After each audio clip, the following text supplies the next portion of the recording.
Good day, Philippines. This is Mike Padua once again, and we are back to our update on severe tropical storm Choi-wan with local name Dante. It's now given an international name.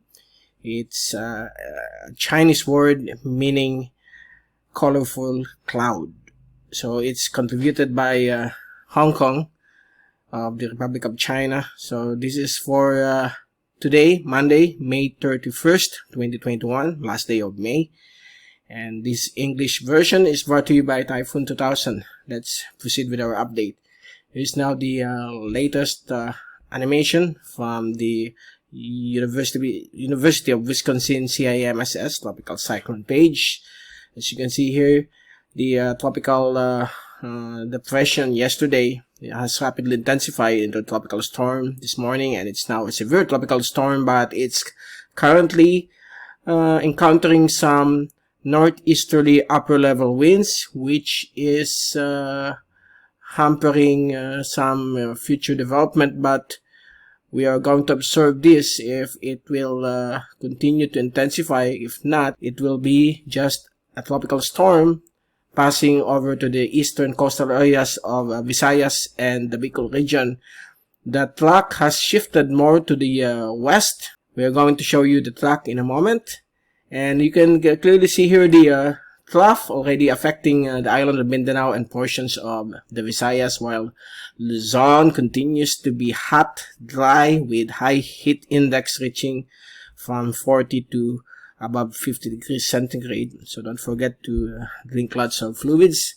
And for the next 2 days, the weather across eastern Luzon, including Bicol region, will change. Rainfall and thunderstorms will arrive because of the approaching tropical storm Choi-wan or Dante.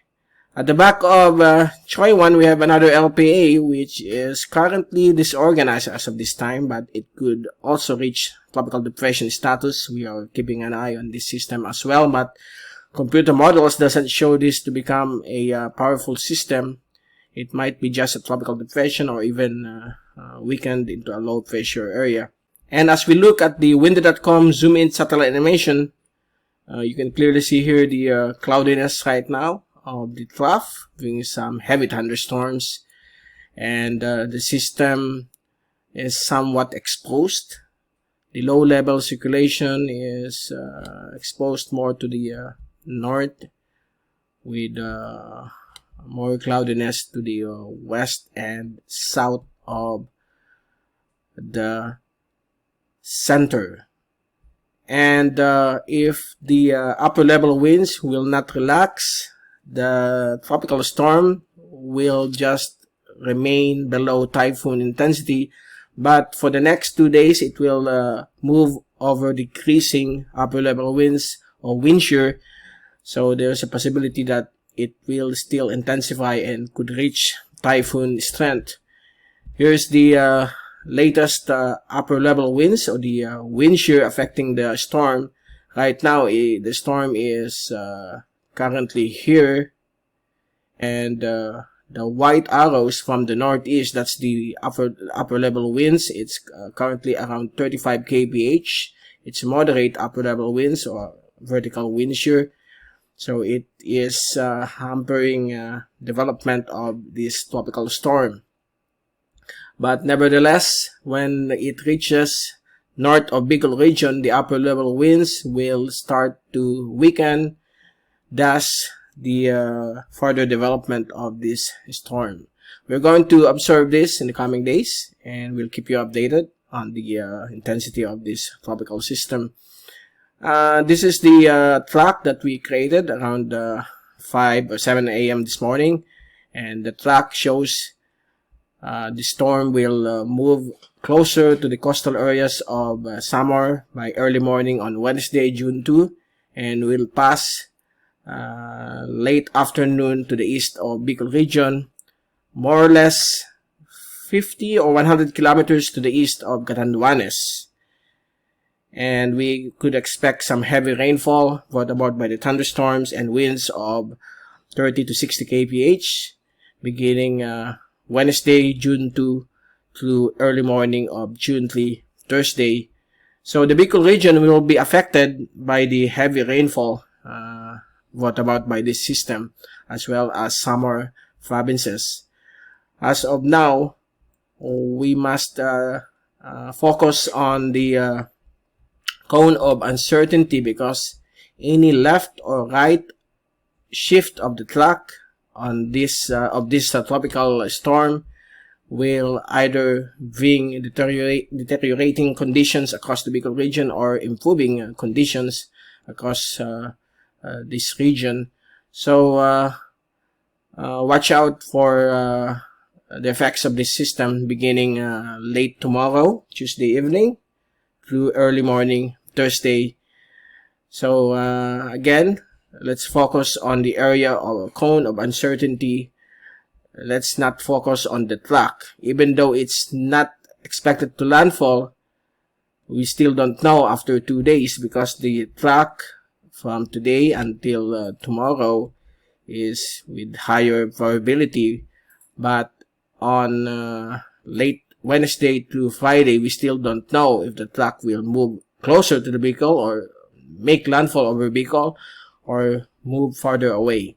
So by tomorrow evening or early morning Wednesday, we might be seeing the much higher probability on where the typhoon will really pass. So right now, the strike probability over Catanduanes is at around 50 to 60% or medium strike probability.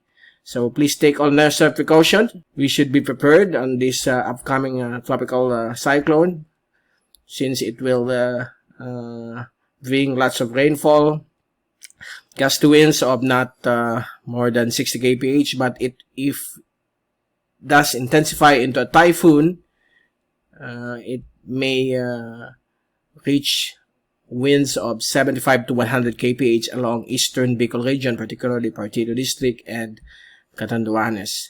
So we will keep you updated on the system. And here is the typhoon global models. If we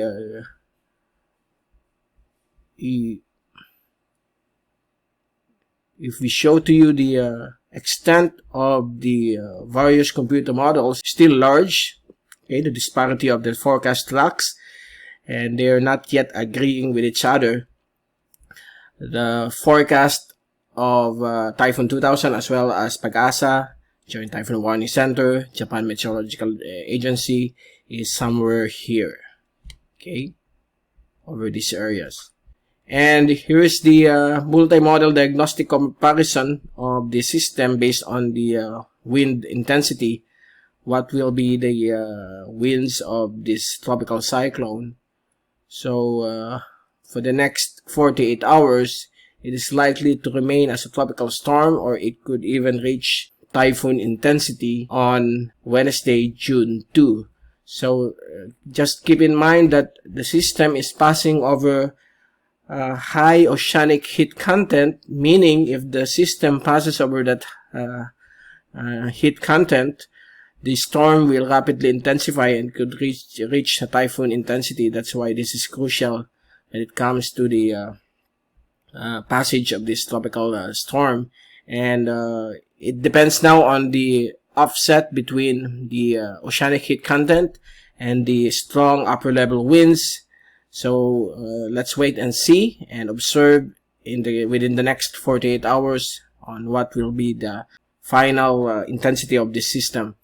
Here's the windy.com European model rainfall accumulation for the next 3 days. This will be through Wednesday. As you can see here, the Bicol region and Eastern Visayas as well as northeastern Mindanao will be under the circulation of the storm, meaning we could expect rainfall of more than 50 millimeters across these areas, particularly over Partido District, Eastern Camarines Sur. But we are also going to include the whole of the Bicol region, since this forecast is conservative. And here's the wind accumulation for the next 3 days from the European model. Only the island of Catanduanes might be affected by winds of 75 to 100 kph gust, as well as the coastal areas of Eastern Visayas. So these are the areas that could expect might be affected by the strong winds of Tropical Storm Choi-wan or Dante. Here over the rest of the Bicol region, we expect winds if the track will not change. If it will pass over that area to the east of Catanduanes or near Catanduanes, winds over the Bicol region, mainland Bicol region, will be around 30 to 60 kph. But the rainfall will be there. Okay? So that's the latest for this Monday afternoon, May 31st. And we'll be returning again tomorrow, June 1st, to give you more updates on severe tropical storm Dante. From Typhoon 2000, this is Mike Padua reporting. Stay safe always. Be #WeatherWiser, #TyphoonWiser. Don't forget to subscribe to our channel and click on the notification bell to keep you updated on what's new on our channel. Thank you so much and see you guys tomorrow.